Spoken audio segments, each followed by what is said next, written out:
नमस्कार दोस्तों, मेरा नाम है अभिषेक और स्वागत है आपका इन्वेस्टेक गुरुकुल चैनल में। तो दोस्तों, आज की वीडियो में हम लोग बेस्ट हेल्थ इंश्योरेंस प्लान्स के बारे में बात करेंगे और साथ ही साथ सबसे पहले हम लोग ये देखेंगे कि अगर हेल्थ इंश्योरेंस हमें सेलेक्ट करना है तो कौन से ऐसे पैरामीटर्स हैं, कौन से ऐसे चेक्स हैं जो हमें सबसे पहले करने चाहिए। तो चलिए सबसे पहले पॉइंट पे चलते हैं। तो सबसे पहला पॉइंट है दोस्तों कि आपको पहले ये डिसाइड करना पड़ेगा कि आपको किस तरीके का हेल्थ इंश्योरेंस प्लान चाहिए। इसमें बहुत सारे हेल्थ प्लान्स आते हैं, जैसे फैमिली फ्लोटर प्लान हो गया, इंडिविजुअल प्लान हो गया, सीनियर सिटीजन प्लान हो गए, इलनेस प्लान हो गए। तो इसमें से आपको सेलेक्ट करना है कि आपको किस तरीके का हेल्थ प्लान चाहिए। मोस्टली इसमें दो बहुत ही फेमस प्लान्स हैं, जैसे कि एक पहला है इंडिविजुअल प्लान और दूसरा है फैमिली फ्लोटर प्लान। तो इंडिविजुअल प्लान में दोस्तों आप जो भी कवर लेते हैं वो कवर बस आपके हॉस्पिटलाइजेशन या अदर एक्टिविटीज के लिए यूज कर सकते हैं। मान लेते हैं आपने 3 लाख रुपए का कवर लिया, तो उस 3 लाख को बस आप अपने हॉस्पिटलाइजेशन या अपने डे केयर एक्टिविटीज के लिए आप उसको यूज कर सकते हैं। लेकिन अगर आप फैमिली वाले हैं, यानी कि आप हैं, आपके स्पाउस हैं,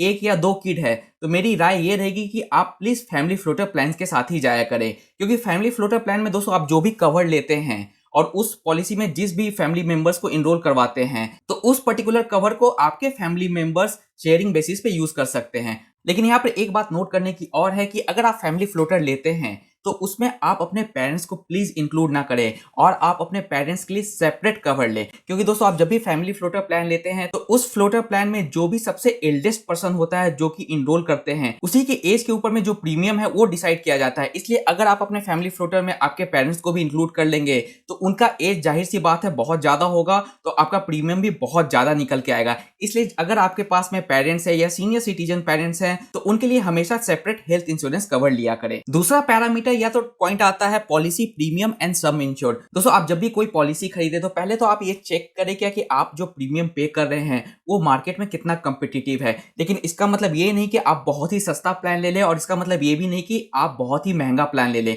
क्योंकि अगर आप सस्ता प्लान लेंगे तो हो सकता है उसमें कुछ हिडन चार्जेस होंगे या तो हिडन टर्म्स एंड कंडीशंस ऐसी होंगी जो आपको अभी पता नहीं चलेगी। और जहां तक सम इंश्योर्ड की बात है दोस्तों, तो मैं आपको एक ही चीज रिकमेंड करूंगा कि जितने भी एडल्ट्स हैं उनको अपने लिए 3 लाख का कवर लेना चाहिए और अगर किड्स हैं तो 2 लाख का कवर उनके लिए अच्छा रहेगा। तो मान लेते हैं कि आपके फैमिली में आप हैं, आपके स्पाउस हैं, एक या दो किड्स हैं, तो आपके लिए 3 लाख का, आपके स्पाउस के लिए 3 लाख का, अगर 2 किड्स है तो 2-2 लाख, यानी कि टोटल 10 लाख का आपको सम इंश्योर्ड लेना चाहिए। अगला पॉइंट है दोस्तों क्लेम सेटलमेंट रेशियो। तो क्लेम सेटलमेंट रेशियो से आपको ये पता कर सकते हैं क्या कि आप जो भी हेल्थ इंश्योरेंस कंपनी से अपना पॉलिसी ले रहे हैं उनके पास कितने क्लेम्स गए हैं और उसमें से उन्होंने कितना क्लेम सेटल किया है और कितना क्लेम रिजेक्ट किया है। लेकिन यहाँ पे एक कैच है दोस्तों, यहाँ पे वर्ड यूज होता है सेटलमेंट का। सेटलमेंट का मतलब ये हो गया कि अगर आप 10 लाख रुपए का भी क्लेम कर रहे हैं और अगर आपको 50,000 रुपए का भी अप्रूवल मिलता है तो उसको सेटलमेंट माना जाएगा। अगर कोई कंपनी कहती है कि उनका क्लेम सेटलमेंट रेशियो 90% का है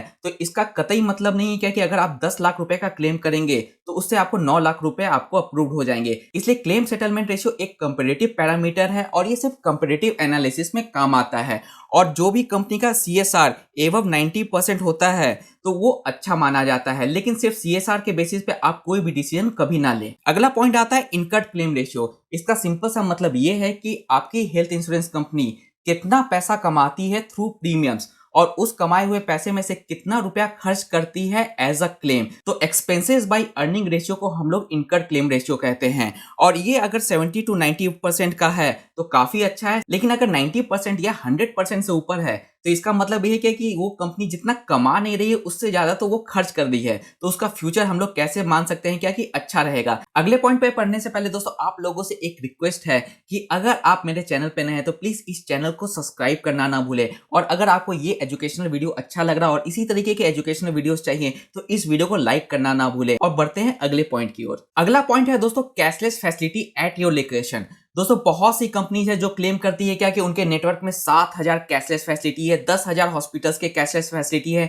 लेकिन उनके 7,000 और 10,000 हॉस्पिटल नेटवर्क से हमें कोई लेना देना नहीं है। हमें लेना देना उससे क्या कि आपके लोकेशन पे कितने हॉस्पिटल्स हैं जिसमें आप कैशलेस फैसिलिटी यूज कर सकते हैं। या तो अगर आपके पास में कोई प्रीफर्ड हॉस्पिटल है तो जब भी आप पॉलिसी सेलेक्ट करें तो आप ये चेक करें कि क्या वो प्रीफर्ड हॉस्पिटल आपके पॉलिसी के अंडर में, उसके नेटवर्क के अंडर में कवर होता है कि नहीं, तभी आप किसी भी प्लान को सेलेक्ट करें। अगला टॉपिक है रूम रेंट कैपिंग। दोस्तों बहुत से पॉलिसी ऐसे हैं जिसमें ये कैपिंग लगा रहता है कि आपका जो सम इंश्योर्ड है उसका 1% का ही आप अपना रूम रेंट दे सकते हैं। मान लेते हैं कि आपके पास में 5 लाख रुपए का कवर है, तो आप जो रूम लेंगे उसका रेंट 5,000 रुपए से ज्यादा का नहीं होना चाहिए। तो प्लीज दोस्तों, ऐसे रूम रेंट कैपिंग वाले प्लान्स कभी मत लें, क्योंकि उसके बाद में जो भी खर्चा आएगा उस रूम पे वो प्रो डेटा बेसिस पे आपको पे करना पड़ेगा। इसलिए जब भी आप प्लान लेने के लिए जाएं, आप ऐसे प्लान्स लें जिसमें कि कोई भी रूम रेंट कैपिंग ना हो। अगला पॉइंट है दोस्तों, pre and post hospitalization expenses. जब भी आप किसी हॉस्पिटलाइजेशन होने के लिए जाते हैं तो बहुत से केसेस में ऐसा होता है कि आपको पहले डॉक्टर विजिट चार्जेस लगते हैं, उसके बाद में हो सकता है क्या कि आपका एमआरआई हो जाए, एक्सरेज हो जाए। तो ये सब जो प्री हॉस्पिटलाइजेशन चार्जेस है ये आपके पॉलिसी में कवर होने चाहिए, और पोस्ट हॉस्पिटलाइजेशन चार्जेस भी आपको कवर होने चाहिए। और इसमें मिनिमम आप अगर प्री हॉस्पिटलाइजेशन चार्जेस देख रहे हैं तो मिनिमम 60 डेज का प्री हॉस्पिटलाइजेशन चार्जेस आपके प्लान में इंक्लूड होना चाहिए, और पोस्ट हॉस्पिटलाइजेशन 90 टू 120 डेज का जरूर होना चाहिए। अगला पॉइंट आता है दोस्तों, नो क्लेम बोनस, या तो जिसको हम लोग क्यूमुलेटिव डिस्काउंट भी कहते हैं, या तो अप फ्रंट प्रीमियम डिस्काउंट भी होता है। तो बहुत से प्लान्स में ऐसा होता है क्या कि अगर आप 1 साल तक कोई भी क्लेम ना करें तो नेक्स्ट ईयर आपका जो कवर है उसको इंक्रीज कर दिया जाता है। मान लेते हैं कि आपने 5 लाख का कवर लिया, तो बहुत से ऐसे प्लान्स हैं जो कि अगर आपने नो क्लेम किया है पिछले 1 साल में, तो अगले साल में 5 लाख के बदले आपका 10 लाख का कवर हो जाएगा, 7.5 लाख का कवर हो जाएगा। तो आपको ये ध्यान देना है कि आप जो भी प्लान ले रहे हैं उसमें नो क्लेम बोनस जरूर हो। लेकिन अगर आपके प्लान में नो क्लेम बोनस नहीं है तो आपको अपफ्रंट प्रीमियम डिस्काउंट जरूर मिलना चाहिए। इसका मतलब ये है क्या कि अगर इस साल में मैंने कोई क्लेम नहीं लिया तो अगले साल में जब मैं पॉलिसी रिन्यू करवाऊंगा तो जो भी प्रीमियम होगा उसमें मुझे डिस्काउंट लेना चाहिए। तो इस दोनों बेनिफिट्स में से कोई एक बेनिफिट आपके प्लान में जरूर होना चाहिए। अगला पॉइंट है प्री एग्जिस्टिंग डिजीजेज। दोस्तों ये बहुत ही इंपॉर्टेंट पॉइंट है और इसको आपको हर प्लान में जरूर देखना चाहिए। अगर आपके पास में पहले ही से कोई डिजीज है और आपको पता है क्या कि आने वाले 1-2 साल के अंदर में आपको हॉस्पिटलाइजेशन चार्जेस देने पड़ेंगे, तो आप प्लीज अपने प्लान में जाके चेक करें क्या कि उसका पीरियड का वेटिंग पीरियड कितना है। मोस्टली जो प्लान्स होते हैं उनका प्री एग्जिस्टिंग डिजीज का जो वेटिंग पीरियड होता है वो 2 साल से लेकर के 5 साल का होता है, और रिकमेंडेशन यही रहेगा कि पीईडीज अगर 1 साल से 3 साल का वेटिंग पीरियड है पीईडीज के लिए तो ऐसे प्लान्स ही आप सेलेक्ट करें। अगले कुछ पॉइंट्स जो आपको जरूर चेक करना चाहिए उसमें है सबसे पहला एम्बुलेंस चार्जेस। तो आपके प्लान में एम्बुलेंस चार्जेस जरूर इंक्लूड होने चाहिए। अगला सबसे इंपॉर्टेंट पॉइंट आता है दोस्तों, डे केयर प्रोसीजर्स। बहुत से ऐसे प्लान्स होते हैं जो कि वो तभी आपको क्लेम देते हैं अगर आप 24 आवर्स तक हॉस्पिटलाइज हैं। तो ऐसे प्लान्स दोस्तों बिल्कुल नहीं लेने हैं, क्योंकि बहुत सारे ऐसे ट्रीटमेंट होते हैं जो कि 24 आवर्स जिसके लिए एडमिशन नहीं लगता है, जैसे कि डायलिसिस हो गया जो कि आपको 4 से 5 घंटे में ही हो जाता है। तो प्लीज अगर आप कोई भी कवर ले रहे हैं तो उसमें आप जरूर चेक करें क्या कि सारे के सारे डे केयर ट्रीटमेंट उसमें कवर हो रहे हो, और साथ ही साथ में उसमें ऑल्टरनेट ट्रीटमेंट भी कवर हो रहा हो, जैसे कि आयुष बेनिफिट हो गया, या तो अगर आप होम्योपैथी ट्रीटमेंट लेते हैं तो वैसे ही प्लान्स आप सेलेक्ट करें जिसमें कि होम्योपैथी ट्रीटमेंट भी बेनिफिट्स इंक्लूडेड है। अगला इंपॉर्टेंट पॉइंट है दोस्तों मैटरनिटी, जो कि कंप्लीटली ऑप्शनल है। और दोस्तों बहुत से प्लान्स होते हैं जिसमें मैटरनिटी के लिए भी वेटिंग पीरियड होता है, इसलिए इन सारे पॉइंट्स को आप चेक कर ले कि मैटरनिटी का कहीं कोई वेटिंग पीरियड तो नहीं है, तभी आप जाकर के उस प्लान को ले अगर आपको मैटरनिटी बेनिफिट्स भी चाहिए। और उसके बाद में है दोस्तों ईयरली चेकअप। ईयरली चेकअप 1 साल में एक फ्री कंप्लीट चेकअप जरूर होना चाहिए आपके प्लान्स में।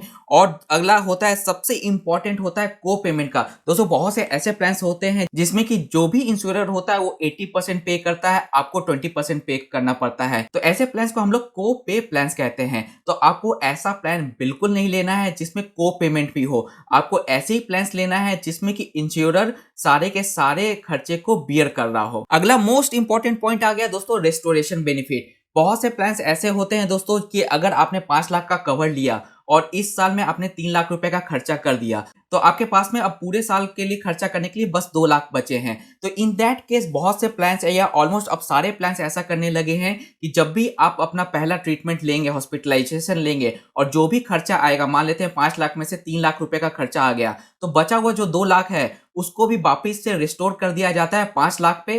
तो आप बाकी के बचे हुए साल में भी अगर आप कोई ट्रीटमेंट लेते हैं 5 लाख के अंदर तक का, तो वो भी क्लेम आपका सेटल कर दिया जाएगा।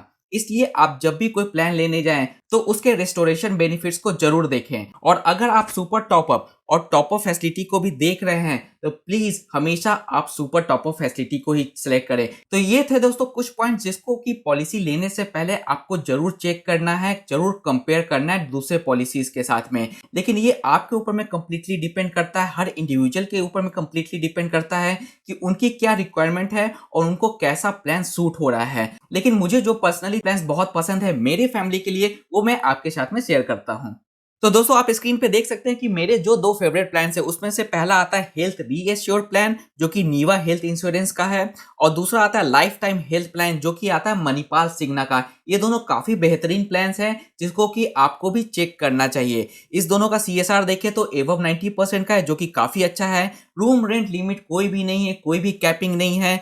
इसमें रेस्टोरेशन कवर आप देख सकते हैं कि हेल्थ रीएश्योर में 5 लाख का है unlimited times in a year, और लाइफ टाइम हेल्थ के लिए 50 lakh unlimited time in a year इसका रेस्टोरेशन कवर है जो कि काफी अच्छा है। हेल्थ रीएश्योर में एक बेनिफिट आपको मिलता है कि आपको इसमें नो क्लेम बोनस मिलता है जो कि 2.5 लाख का है, यानी कि 50% का आपको नो क्लेम बोनस मिलता है। लेकिन लाइफ टाइम हेल्थ में आपको कोई भी नो क्लेम बोनस नहीं मिलता है। जाहिर सी बात है कि इसमें कोई भी नो क्लेम बोनस नहीं, लेकिन मुझे फिर भी ये प्लान इसलिए पसंद आता है कि इसका जो भी लिमिट है, इसका जो भी रेस्टोरेशन है और भी अलग बेनिफिट्स है वो काफी अच्छा है, टॉप स्टैंडर्ड का है इस पूरे के पूरे इंडस्ट्री में।